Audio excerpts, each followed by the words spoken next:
When I was 10 years old, I got my first ever Syrian hamster. And I mean, who couldn't love this cute face? So, if you're a child and you love animals, especially hamsters, as much as me, here are some arguments to convince your parents to get you a hamster. Let's start off with their care.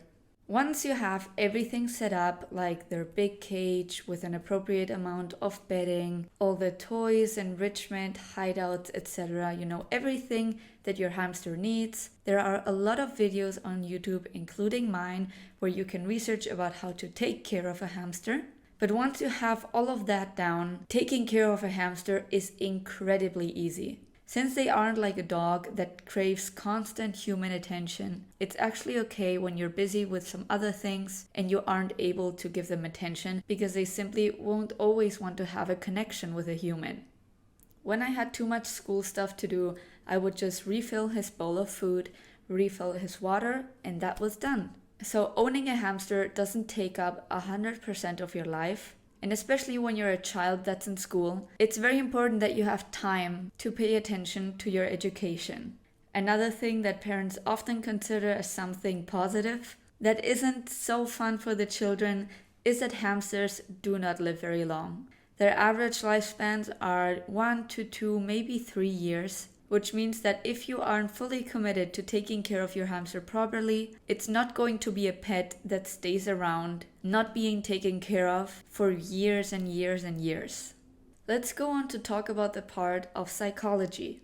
One thing that I noticed when I got my hamster is that I started to become really creative. I would start some projects to make some DIY toys, hideouts, anything that you can think of. Being creative and coming up with new ideas is something that's really important for children. Hamsters can also be safe recipients of secrets and private conversations, since many children do talk to their hamsters. When I'm having a bad day or I'm feeling really sad, sometimes I just go up to my rats and I just pet them and give them some treats. Because sometimes you don't want the person that's listening to you to reply. You just want to let it out. And animals are a perfect tool for that. And I also find it really therapeutic when they look at you with their big, cute eyes. Something that I also did as a child was to practice reading with my hamster. I would just sit next to his cage and read from a book, which not only made me develop my reading, it also made my hamster trust me more because he knew what my voice sounded like. Hamsters, and any other animal at that, also teaches a child to be responsible. Starting out small with an animal that doesn't bring too much compromise is the best way to teach a child how to regularly complete tasks and take care of another living being, which also helps them to connect with nature. And that will obviously also teach them to respect other living beings. Lastly, owning a hamster can provide lessons about life, including reproduction if your hamster happens to be pregnant, birth, illnesses, accidents, and obviously loss. It can teach you how to deal with grief and how to properly react and regulate to your emotions. Honestly, owning a hamster was such a rewarding experience that I'm sure that my 2 hamsters from the past will not be the last hamsters that I'm going to own, even though I am already 17 years old.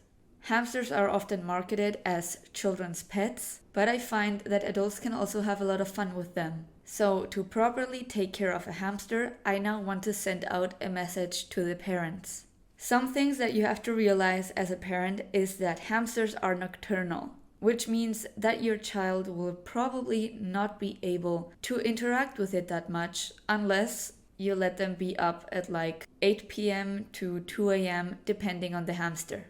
You can decide if you think that's a problem. Something that I mentioned in the beginning is that most hamsters don't crave human attention. Like I said, it can have very good sides, like for example that you don't have to extensively care for them and pay attention, but it can also make your child sad if they see that their hamster doesn't want to do anything with them. So that's something that you definitely have to consider.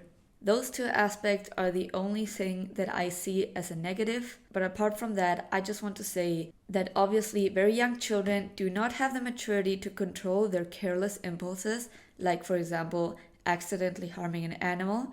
So you should be monitoring them with pets at all times. Obviously, it depends on the age and maturity of the child, but I've had it happen that when I was 10 years old, some friends that were a bit younger than me came over, wanted to hold the hamster, and they would often drop it or hold it in a way that would hurt the hamster. And in those moments, I wish there was an adult with me that realized that the action from the other kids wasn't okay.